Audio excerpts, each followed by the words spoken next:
बालकृष्ण महाराज की जय। श्री दत्तात्रेय महाराज की जय। श्री चक्रपाणी प्रभु महाराज की जय। श्री गोविंद प्रभु महाराज की जय। सर्वज्ञ श्री चक्रधर स्वामी की जय।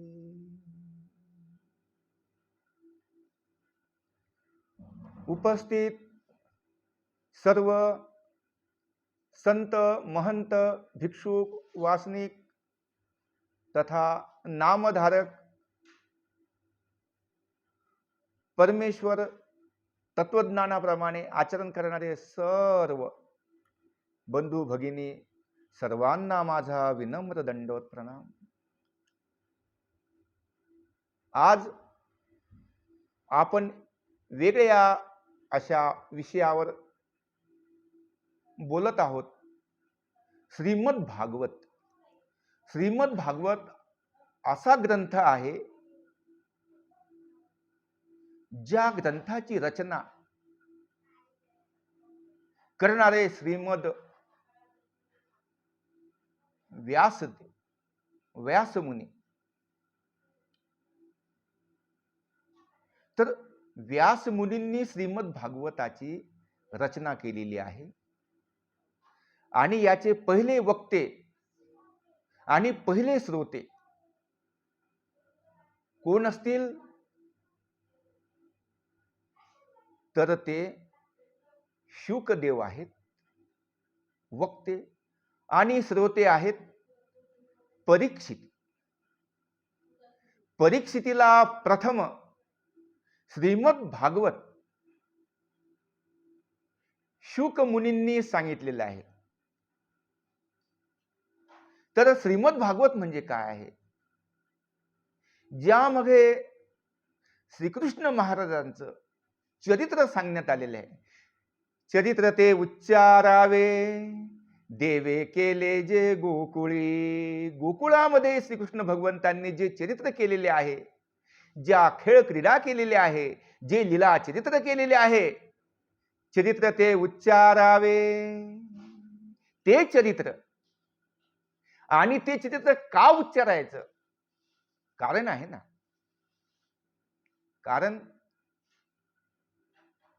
कारणाशिवाय कार्य होत नाही ना। कारण महत्वाचं असतं। श्रीमद भागवत भागवत म्हणजे भगवंत श्रीकृष्ण महाराज यांचं चारित्र्य कसं आहे, काय आहे,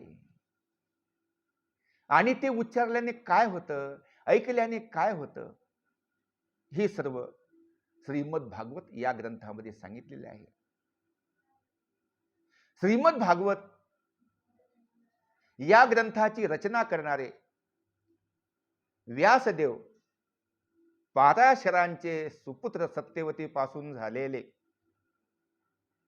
असे जे व्यासदेव, व्यासांनी एका पुराणाचे 18 पुराण केले। त्यामध्ये विष्णू पुराण आहे, त्यामध्ये गरुड पुराण आहे, त्यामध्ये महादेवाचं पुराण आहे, देवीचं पुराण आहे। असे त्यांनी सर्व रचना केल्या आणि तरीही त्यांच्या मनाला स्वस्थता नव्हती, शांतता नव्हती, आणि वेळोवेळी त्यांना असं वाटायचं की आपण काय करू राहिलो, आपण आपल्या आयुष्यामध्ये काय केलेलं आहे। अशांतस्य कुत सुखम। जो अशांत प्राणी आहे त्याला सुख कुठे आहे? तर ती अशांतता इतकं निर्माण करून, वाङ्मय धन निर्माण करूनही त्यांना अशांतता झालेली होती। आणि असेच ते गंगेच्या काठावर बसलेले आहे।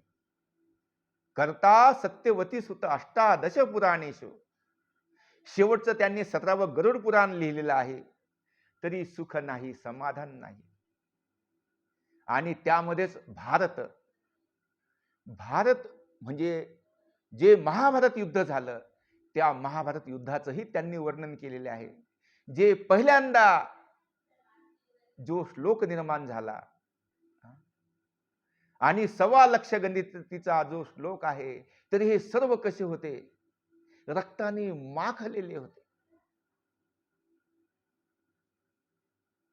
त्यामध्ये बलिदान होणारे भीष्माचार्य, कृपाचार्य, अश्वत्थामा, अश्वत्थामा नाही परंतु कर्ण आहे,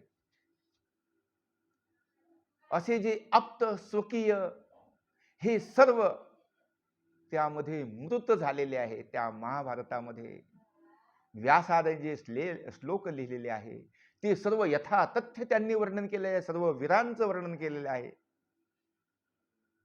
आणि ते वर्णन करत असताना जे रक्त लांछित श्लोक होते असं ते पूर्ण भारत त्यांनी लिहिलेले आहे. तरी शांती समाधान नव्हते.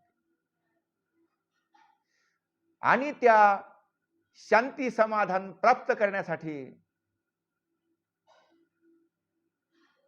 कसं प्राप्त होईल हा विचार करत असताना ते गंगे तटाके आलेले आहे आणि तिथे एका झाडाखाली बसलेले आहे.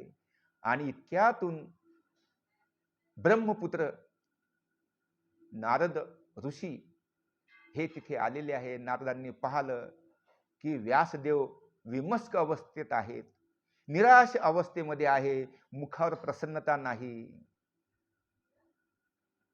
आणि नारदांचं त्यांचं भेट झाली आणि बसले. आणि नारदांनी प्रश्न केला, हे महामुने, तुम्ही उदास का आहात? उदास असण्याचं काय कारण? इतकी मोठी वाङ्मय संपदा तुम्ही निर्माण केलेली आहे, षडशास्त्र तुम्ही निर्माण केलेले आहे. एका वेदाचे 4 वेद तयार केलेले आहे. ऋग्वेद, अथर्ववेद, सामवेद, यजुर्वेद. हे सर्व करीत असतानाही त्यांनी सांगितलं, हे महामने, सर्व काही केलं पण असं वाटतं की काय करावं? स्वस्थता नाही, शांतता नाही, समाधान नाही, स्थैर्य नाही, धैर्य नाही. उलट या व्यतिरिक्त अशांतता आहे, दुःख आहे, क्लेश आहेत, मन कसं अप्रसन्न आहे. कारण मी जे लिहिलेले आहे, यदि हास्ति तदन्यत्र, व्यास म्हणतो जे भारतामध्ये आहे ते अन्यत्र जगात आहेत. जे भारतामध्ये नाही ते जगामध्ये नाही. त्यामध्ये काय आहे? क्रौर्य आहे. त्यामध्ये मामाच आपल्या भाच्याला मारत आहेत, काकाच आपल्या पुतण्याला मारत आहे. सद्गुण आहेत परंतु प्रत्येकाकडे वेगवेगळे आहे. कर्णाकडे सद्गुण आहे, कोणता आहे? उदारत्व कर्णाचं, परंतु बाकीची कुठं मिळ आहे. विदुराकडे नीती आहे परंतु बाकीचं नाही. दुर्योधन आहे, नवनिधी त्याच्या पायामध्ये आहे परंतु बाकीचं नाही. म्हणजे असं सद्गुण आहेत, गुण आहेत परंतु एकच आहेत. आणि अशा त्या गुणांचं वर्णन, त्या पुरुषांचं वर्णन व्यासांनी केलेलं आहे. शांती समाधान नाही आहे. आणि त्यामुळे नारदांनी त्यांना सांगितलं, अहो, तुम्ही श्रीकृष्ण महाराजांचं चरित्र लिहा. श्रीकृष्ण महाराजांचं चरित्र उच्चारल्याने तुम्हाला जे अशांतता प्राप्त झाली ती शांतता प्राप्त होईल.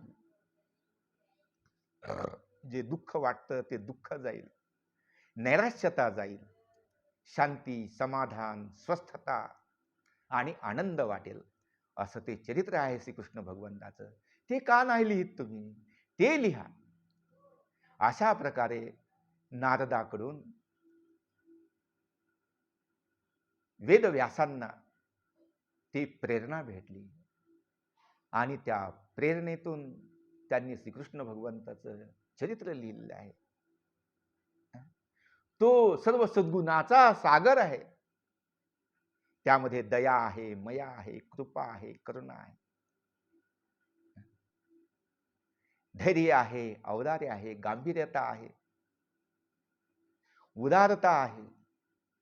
सकल सद्गुणाचा सागर श्रीकृष्ण महाराज. आणि अशा भगवंताचं चरित्र लिहित असताना त्यांना समाधान प्राप्त झालेले आहे. आणि ते 18वं पुराण श्रीमद भागवत या नावाने प्रसिद्ध झालेलं आहे. श्रीकृष्ण प्रभूची त्यामध्ये पूर्ण वंशावळी दिलेली आहे. श्रीकृष्ण महाराज कसे जन्मले, कृष्णात परम किमपि तत्व अहम न जाणे, कृष्णापेक्षा श्रेष्ठ तत्व मला माहिती नाही, असा तो एकच आनंद कंद श्रीकृष्ण महाराज आहे की जो सर्व सद्गुणांचा सागर आहे. त्याच्या पुढे सर्व नेती नेती म्हणते. साधारण मनुष्य जे करू शकत नाही ते भगवंतांनी केलेले आहे. कारण तो कोण आहे?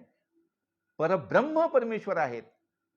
आणि जेव्हा आपण असं परब्रह्म परमेश्वराचं चरित्र उच्चारण करतो, लीळा श्रवण करतो, आणि त्यावेळी आपला जन्म सफल होतो. अशा प्रकारे श्रीमद भागवताची निर्मिती झालेली आहे. आणि श्रीमद भागवताचा महिमा असा आहे,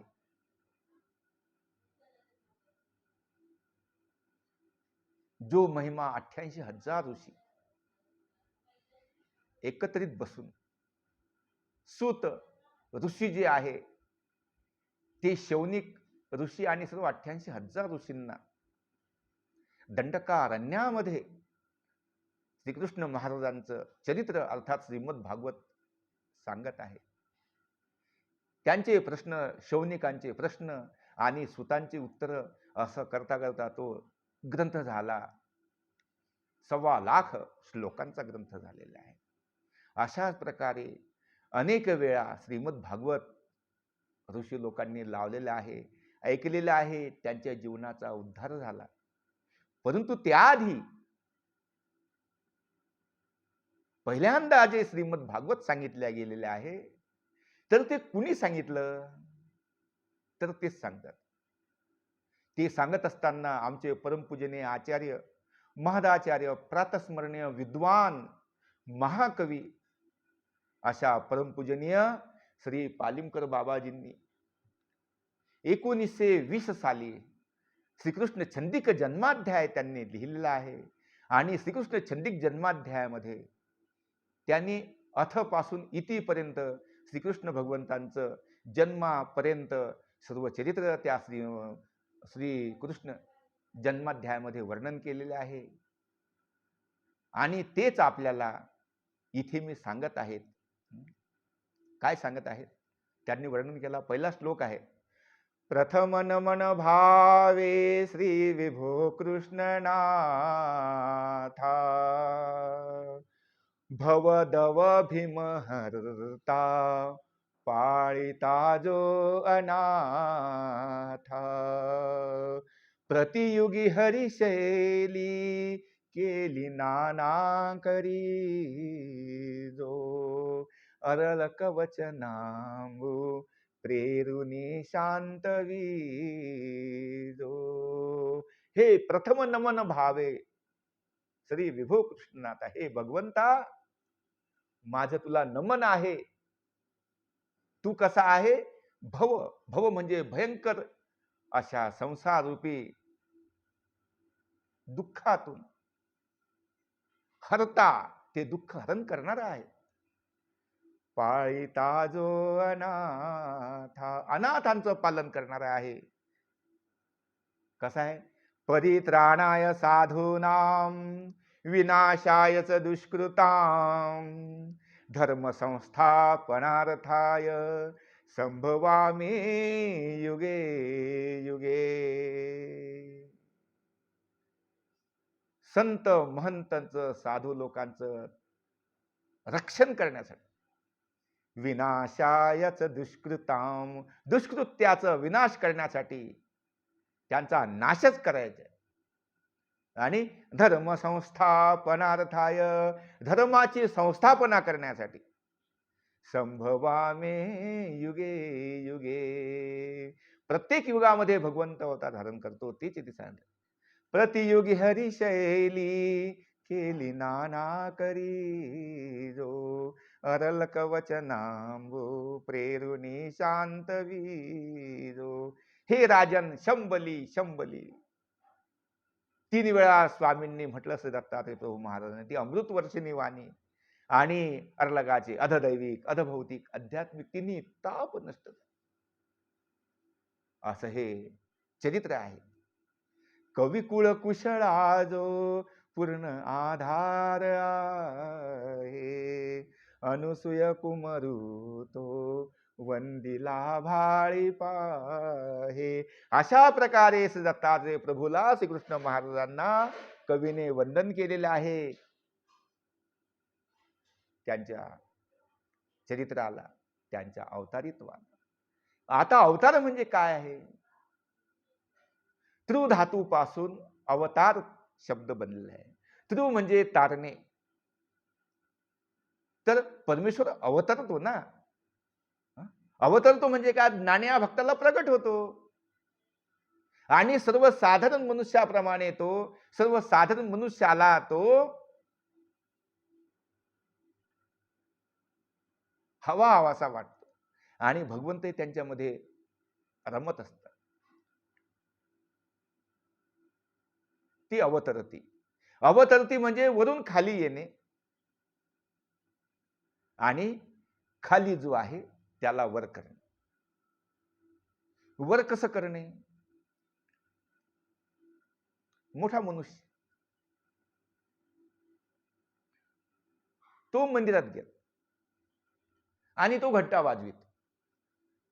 ते जे त्याचं लहान लेकरू आहे, ते जे लहान बाळ आहे, ते म्हणते पप्पा पप्पा पप्पा. आणि तो मनुष्य झुकतो, करकन झुकतो. जो कुठेही न झुकलेला आहे तो झुकतो. कशामुळे? प्रेमामुळे झुकतो. आणि त्या बाळाला उचलतो आणि तो घंटा वाजवितो. हे झुकणे म्हणजे अवतरणे. आणि त्याला खालून वर घेतो. म्हणजे परमेश्वर अवतरतो म्हणजे खाली येतो आणि आपले जे अधिकारी जीव आहे त्यांना वर करतो, त्यांचा उद्धार करतो. जसा त्या बाळाने घंटा वाजविला तसा भगवंत त्याचा उद्धार करतो, त्याला वर घेतोय. ते अवतरती, ते अवतरणे आहे. कविकुळ कुशळ आजो पूर्ण आधार आहे. अशा प्रकारे कवी जो आधार आहे म्हणा, जे सांगत आहेत. आता ही जे कथानक आहे, तर हे काय आहे? तर व्यासांनी जे श्रीमद भागवत लिहिलेलं आहे, आणि त्या श्रीमद भागवतामध्ये जो दशमस्कंद आणि एकादश स्कंद आहे, त्यामध्ये श्रीकृष्ण भगवंतांचं चरित्र ते लिहिले गेलेले आहे. आणि तेच चरित्र श्रीकृष्ण चंदिक जन्माध्यायामध्ये परमपूजनीय प्रातस्मरणीय महाकवी पालिमकर बाबाजी, मुरलीधर बाबाजी यांनी ग्रथित केलेले आहे. महान विद्वान होते, सर्व छंदिक आहेत. मालिनी आहे, वसंत आहे, शार्दूल विक्रीडित आहे, श्रद्धरा आहे, मंदाक्रांत आहे, असे सर्व छंदांचं युथिका आहे. सर्व छंदामध्ये त्यांनी ते श्लोक लिहिलेले आहेत. अतिशय उत्कृष्ट आहे. आणि त्यामध्ये त्यांनी जो आधार घेतलेला आहे श्रीमद भागवताचा, तर तो सांगतात.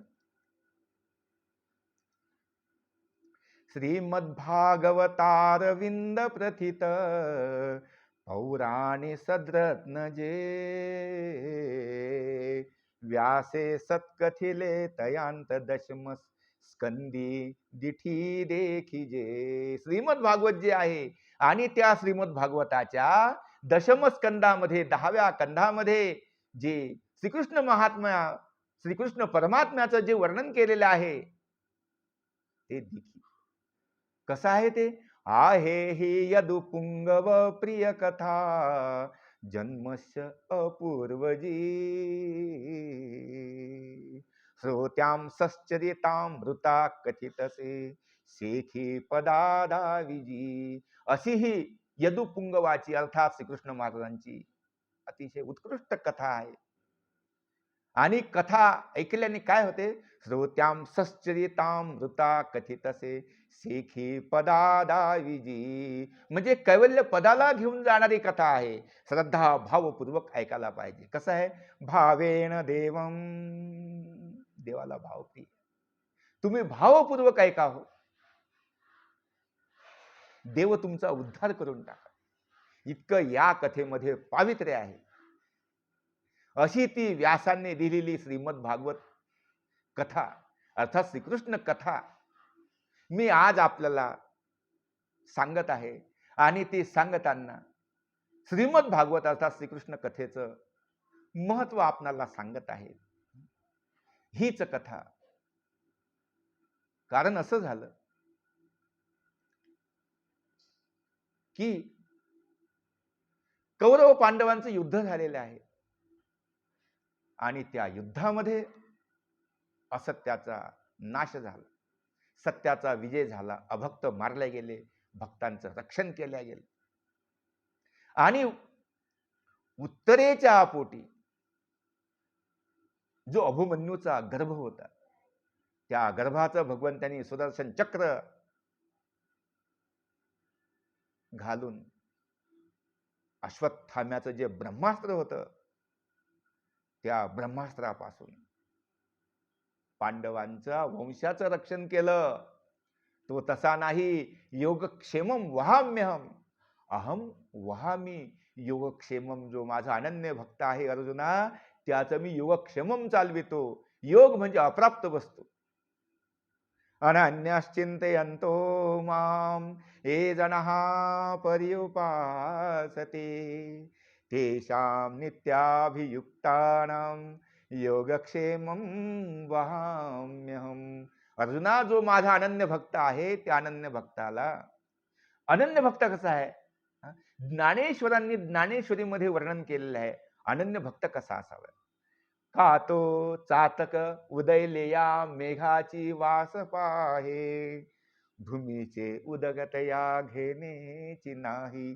अशी अनन्यता पाहिजे. जसा तो चातक पक्षी, त्याला नर्मदेचं पाणी दिसतं, त्याला गंगेचं पाणी दिसतं, त्याला गोदेचं पाणी दिसतं, त्याला कावेरीचं पाणी दिसतं, त्याला तापीचं पाणी दिसतं, त्याला नालीचं पाणी दिसतं, त्याला ओहोळाचं पाणी दिसतं, त्याला गटारीचं पाणी दिसतं, परंतु कुठलंही पाणी तो पीत नाही.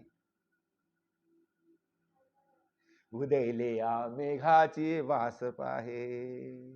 जे आकाशामध्ये ढग आलेले आहेत पाण्याचे, त्यांच्याकडे पाहून तो चाहो फोडतो आणि भगवंत त्याची तहान भागविण्यासाठी बरोबर त्याच्या तोंडामध्ये पाणी टाकतो.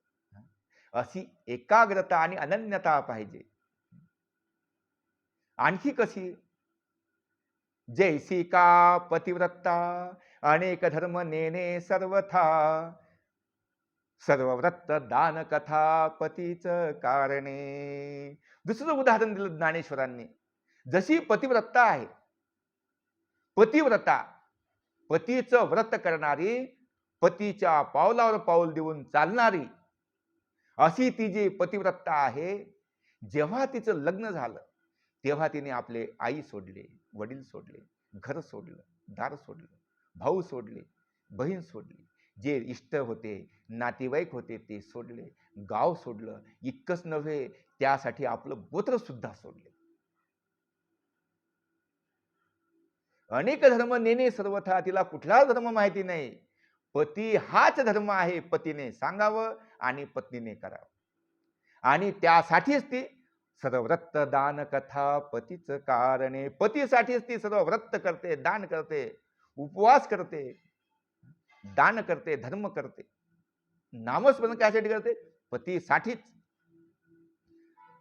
अशी देवाला भक्ती आवडते, दुसरी नाही.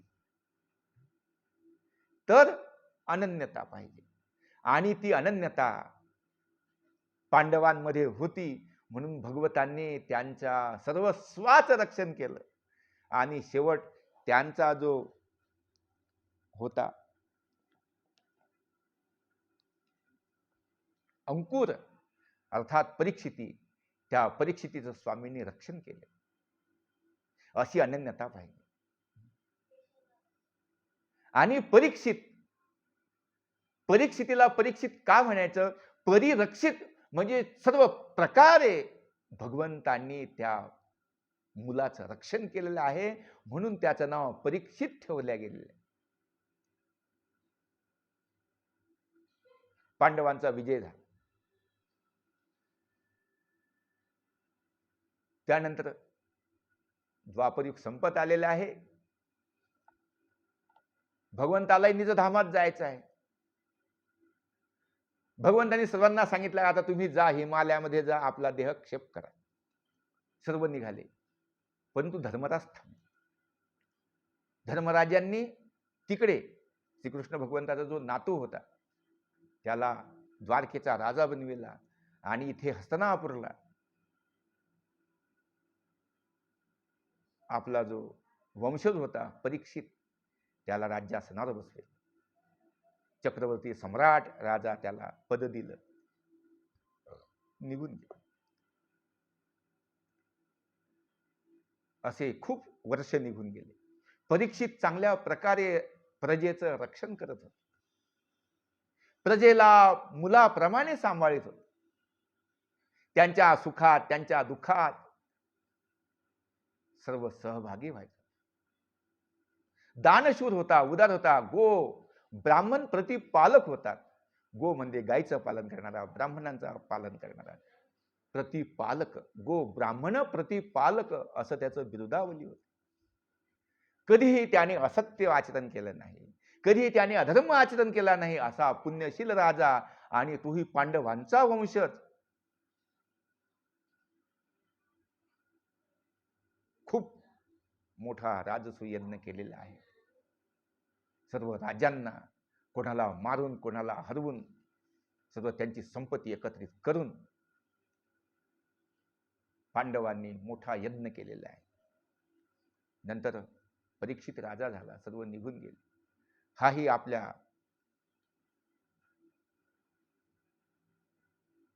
वंशजाप्रमाणे अतिशय सुंदर प्रकारे राज्य करीत होता. एक दिवस याला शिकारीला जावं वाटलं आणि निघाला. राजमुकुट धारण केलेला आणि निघाला.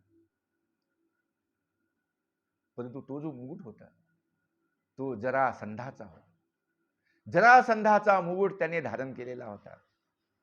आता जरासंध तुम्हाला माहितीच, जरेने सांधलेला तो जरासंध, त्याची जी भावना होती ती पांडवांविषयी काही चांगली नव्हती. याचंही लक्ष नाही. याने तो मुकुट सुंदर दिसला, धारण केला, निघाला शिकारीला. इतक्यात जाताना त्याला कली भेटला. कोण आहे रे? तो म्हणतो, महाराज मी कली आहे. तू आमच्या राज्यात राहायचं नाही, अजिबात राहायचं नाही. तू म्हणाला, मग मी जाऊ कुठे? मला काहीतरी आश्रय द्या. परीक्षित म्हणतो, जिथे जुगार चालू असेल, जिथे व्यभिचार चालू असेल, तिथे राहा. तो म्हणाला, इतक्याने काय भागल? आणखी 1-2 ठिकाणं द्या. आणखी 1-2 ठिकाणं देताना एक ठिकाण त्याला दिलं की तू सोन्यामध्ये राहा. अशा प्रकारे तो मुकुट धारण केलेला होता आणि त्याच्यामध्ये कली शिरला. असेच अरण्यातून जाताना तहान भूक लागून गेली. कुठेच काही दिसत नव्हतं. आणि परीक्षित राजा एक ऋषीचा आश्रम दिसला, घोड्याच्या खाली उतरला. आश्रमात जाऊन पाहतो, तिथे शमीक नावाचे ऋषी ध्यानस्थ होते. देह भान विसरून गेले, कृष्ण भजनी मन रंगले. देह भान विसरून गेले, कृष्ण भजनी मन. अशा प्रकारे त्यांची ब्रह्मांडी टाळी लागलेली आहे. आणि हा म्हणतो, अरे मला कोणी पाणी पाजेल का? मला तहान लागलेली आहे, मला भूक लागलेली आहे. ऋषीला नमस्कार केलेला होता. ऋषी अंतर्धान स्मरणात दंग असताना त्यांना ते माहीतच नाही कोण आलं कोण गेलं. आणि हा तर म्हणतो मला कोण पाणी देईल. अशा वेळी कोणीच काही होकार न दिल्यामुळे त्यांनाही खूप राग आला. मी या राज्याचा राजा आणि माझा अशा प्रकारे अपमान या ऋषीने केला. म्हणून परीक्षितीने जो मेलेला सर्प तिथे जवळच होता, तर तो मेलेला सर्प उचलून त्यांच्या गळ्यात घातला आणि निघून गेला. निघून गेल्यावर त्यांचा जो मुलगा होता तो ब्रह्मलोकामध्ये गेलेला होता, तो आला. त्याचं नाव शृंगी. तो आला, पाहतो माझ्या पित्याच्या गळ्यामध्ये मेलेला सर्प टाकला. त्याला भयंकर राग आला आणि त्या रागाच्या भरात त्याने शाप दिला, ज्या कोणी माझ्या पित्याच्या गळ्यामध्ये मेलेला सर्प टाकलेला आहे त्या इसमाला, त्या मनुष्याला आजपासून 7व्या दिवशी तक्षक नावाचा सर्प येऊन त्याला चावेल आणि त्यामध्ये तो मरण पावेल. अशा प्रकारे ती ब्रह्मवाणी कडाडली आणि त्या ब्रह्मवाणीच्या कडाडण्याने ते जे शमिक ऋषी होते ते ध्यान भग्न झाले. त्यांनी विचारलं, अरे तू काय केलंस? म्हणे तुमच्या गळ्यामध्ये मेलेला सर्प टाकणाऱ्याला मी शाप दिलेला आहे. अरे पण का दिला तू शाप? टाकला तर टाकला ना, आपण यतिमुनी ऋषी लोक आहोत. सुख दुःखे समे कृत्वा लाभा लाभ जया जय. सुखात दुःखात सम राहायला पाहिजे. आणि तू त्या राजाला शाप दिला. अरे तो राजा गो ब्राह्मण प्रतिपालक आहे, पांडवांचा वंशज आहे, तुला कसं काय वाटलं नाही त्याविषयी? कसा काय तू शाप दिला? परंतु ती ब्रह्मवाणी होती, ती खोटी होणारी नव्हती. म्हणून शमिक ऋषीने आपला जो शिष्य होता त्याला परीक्षितीच्या राजमहालामध्ये पाठविलं आणि त्याला सांगितलं की तू सांग महाराजांना की आजपासून महाराज तुमचा 7व्या दिवशी तक्षक नावाचा सर्प येऊन तुम्हाला चावणार आहे, तुम्ही त्यामध्ये मृत्यू पावणार आहेत. या 7 दिवसामध्ये तुम्हाला जे काही करता येईल ते करा. अशा प्रकारे त्या ऋषी पुत्रांनी येऊन सांगितलेलं आहे. आणि राजा गळून गेला, गर्भ गळीत झाला. काय झालं आपल्या हातून? किती मोठा अनर्थ झाला. आजपर्यंत मी कुठल्याही प्रकारे असं काही कार्य केलेलं नाही आणि आज कसं झालं? त्याला खूप दुःख झालं की आपल्याकडून असं आचरणच का झालं. पण आता काय करावं? त्यावेळी परीक्षिती राजाने त्यांचे जे पूर्वज व्यास होते त्यांना बोलावलेले आहे. ते आलेले आहे, त्यांची पूजा केली आणि त्यांच्यापुढे साष्टांग हात जोडून नमन करून सांगितलं की महाराज माझ्याकडून अशा अशा प्रकारे दुराचार घडलेला आहे आणि त्यामुळे त्या ऋषीपुत्राने मला शाप दिलेला आहे. तक्षक येऊन चावणार आहे 7व्या दिवशी, तर मी काय करू? आता काय करावं? व्यासांनी सांगितलं की तुम्ही श्रीमद भागवत ऐका. श्रीमद भागवत श्रीकृष्ण महाराजांचं ऐकल्याने तुमचे सर्व दोष नष्ट होतील, तुमचे त्रयताप नष्ट होतील, अनिष्ट अविचार टळून जातील. अशा प्रकारे त्यांनी सांगितलं. आणि मग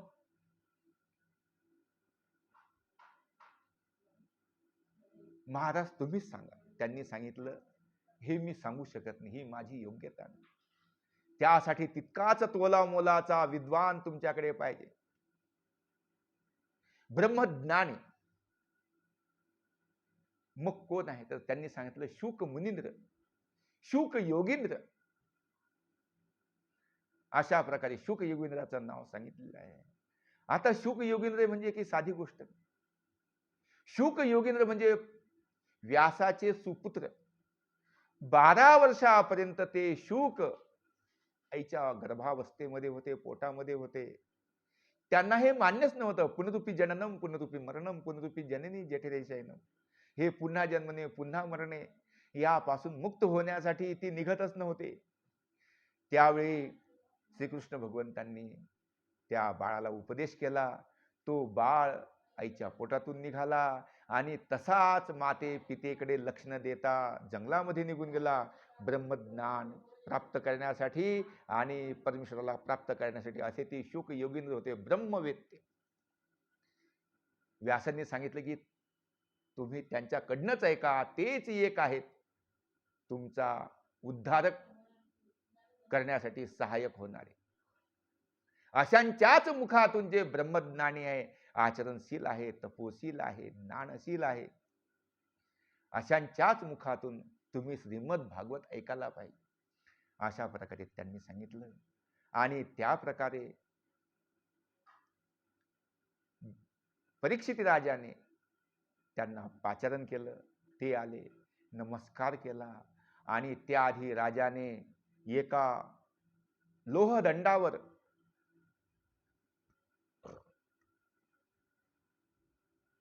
एक महाल तयार केला. तो पूर्ण काचेचा महाल होता. त्याच्यामध्ये हवा सुद्धा येऊ शकत नव्हती, तर बाकीचं काही. आणि अशा अवस्थेमध्ये तिथे शुक योगींद्र महाराजांना बसवून आणि विनीत कंदर होऊन, कारण कसं असतं, तद्विधी प्रणिपातेन परिप्रश्नेन सेवया, विधीपूर्वक हात जोडून नमन करून पूजन करून त्यांच्याकडून ते घ्यायला पाहिजे. आणि त्या प्रकारे यथायोग्य पूजन करून आणि त्यांना सांगितलं की महाराज, मला या दुःखातून, मला या शापवाणीतून, मला या कर्मातून सोडवा महाराज, आणि मला श्रीमद भागवत सांगा. अशा प्रकारे याची पूर्वपीठिका आहे. महत्वाचं हे आहे, श्रीमद भागवत जेव्हा आपण ऐकतो, कारण त्यामध्ये सर्व श्रीकृष्ण भगवंताच्याच लीला आहेत, ज्या तुम्हाला दुःखातून मुक्त करू शकतात. असं श्रीमद भागवत शुकदेव सांगू लागले. श्रीकृष्ण गोविंद हरे मुरारे, हे नाथ चक्रधर वासुदेवा. श्रीकृष्ण गोविंद हरे मुरारी, हे नाथ चक्रधर वासुदेवा. हे नाथ चक्रधर वासुदेवा, हे नाथ चक्रधर वासुदेवा, हे नाथ चक्रधर वासुदेवा. श्रीकृष्ण गोविंद हरे मुरारी, हे नाथ चक्रधर वासुदेवा. वसुदेव सुतं देवं कंसचाणूरमर्दनं, देवकी परमानंदं कृष्णं वंदे जगद्गुरुं. यं ब्रह्मबालं भुवनस्य नालं, संसार मायामतिमोहजालं.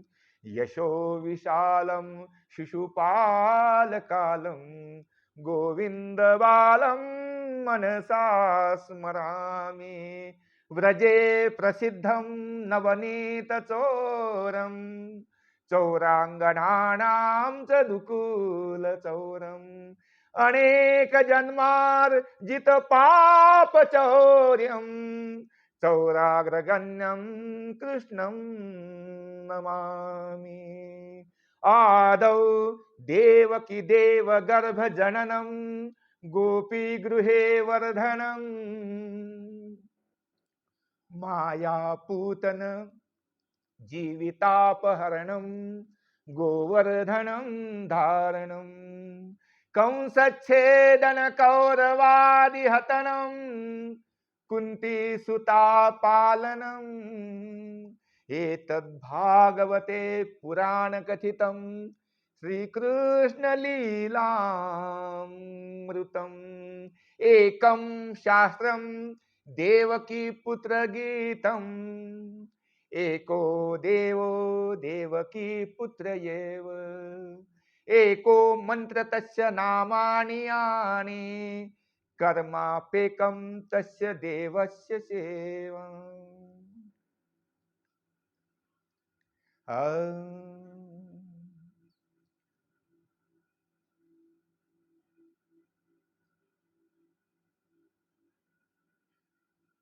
बंधू भगिनींनो,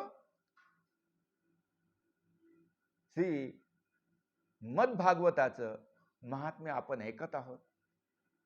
आणि अशा वेळी व्यासात्मज म्हणजे शुक योगींद्र सांगत आहेत आणि परीक्षिती ऐकत आहेत. अशाच प्रकारे संवाद चालू असताना आणि अचानक परीक्षितीने शुक योगींद्रांना सवाल केला. व्यासात्मजे प्रभु कथा कथिता कथिता बोले परीक्षिती तया वरी स्वस्थ चित्ता. अशा प्रकारे शुक योगींद्र त्यांना श्रीमद भागवत सांगित आहेत. आणि त्यावेळी परीक्षित राजा त्यांना प्रश्न करतो. श्रीकृष्ण जन्म सुवदा वदने मुनींद्रा झाला कसा कवनसु कृती तो सुभद्रा. हे महाराज, श्रीकृष्ण महाराजांचा जन्म कसा झाला, ते गोकुळात का गेले,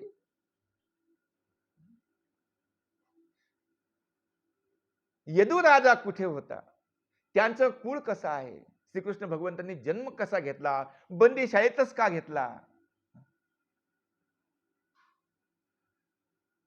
मथुरेमध्ये नंद यशोदे मथुरेमध्ये देवकी वसुदेवाच्या कुळी जन्मून गोकुळामध्ये कसे गेले, अशा प्रकारे त्यांनी 10 प्रश्न विचारलेले आहेत.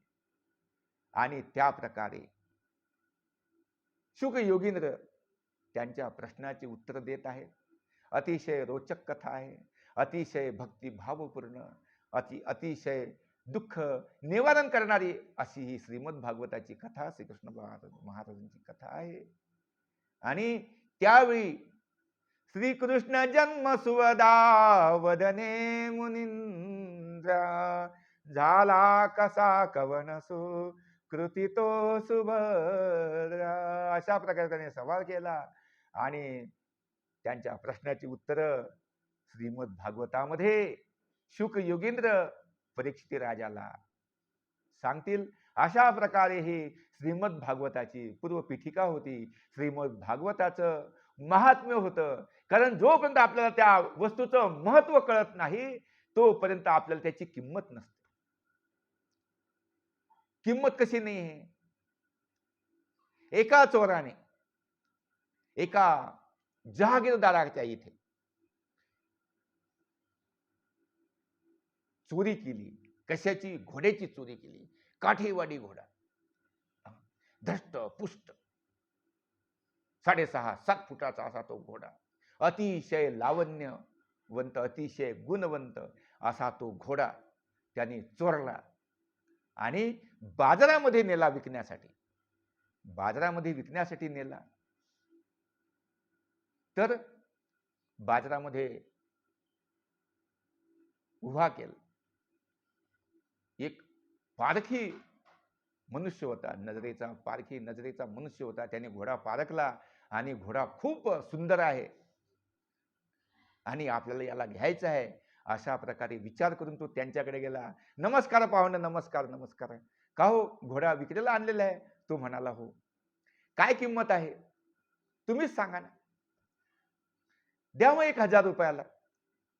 त्यांनी विचार केला, 1000 रुपये म्हणतो म्हणजे नक्कीच घोड्याची किंमत जास्त. त्यांनी सांगितलं नाही जमणार 1000. पुढे गेला.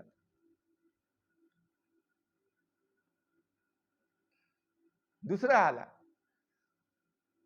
दुसऱ्याचा नमस्कार चमत्कार झाला. त्यांनी म्हटलं का हो, घोडा विक्रीला आणलेला आहे? तो म्हणाला हो. मग सांगा ना काय किंमत आहे, वस्तू तुमची आहे. नाही म्हणे तुम्हीच सांगा. म्हणे द्या 2000 रुपयाला. अरे बापरे, 2000 म्हणतो म्हणजे घोडा खूपच महाग आहे. नाही म्हणे नाही जमण्याचं. आता हे दुरून एक मनुष्य पाहत होता. त्याचा सौदा पटला नाही, तोही निघून गेला. आणि तो मनुष्याला नमस्कार चमत्कार झाला. काय पाहुणं, कसं काय, कुठले, काय झालं विचारणं झालं. म्हणे घोडा विक्रीला आणला. म्हणे हो. काय किंमत आहे?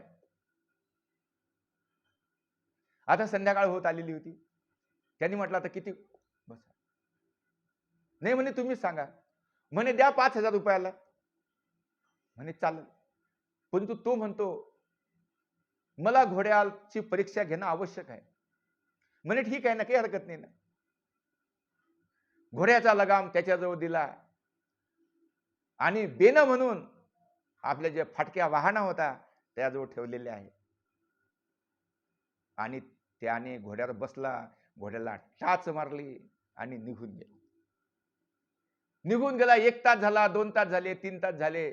संध्याकाळची वेळ होत आली, परंतु घोडा आणि तो मनुष्य काही वापस आलेला नाही.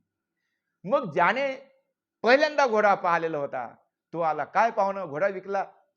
म्हणे हा विकला. म्हणे कितीला विकला? हे काय बेन आहे म्हणे.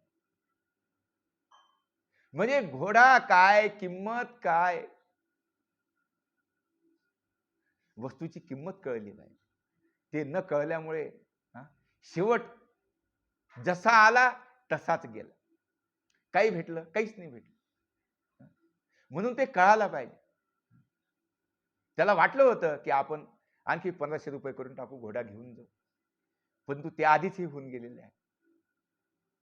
ज्याने चोरलं तो बी चोरच होता आणि जो घेऊन गेला तो बी चोरच होता. त्या घोड्याचं मूल्य यालाही कळलं नाही आणि त्याला तर कळलं, तो घेऊन गेला. परंतु याला कळलं नाही. म्हणून असा सायास काही कामाचा नाही. सायास कसा असावा?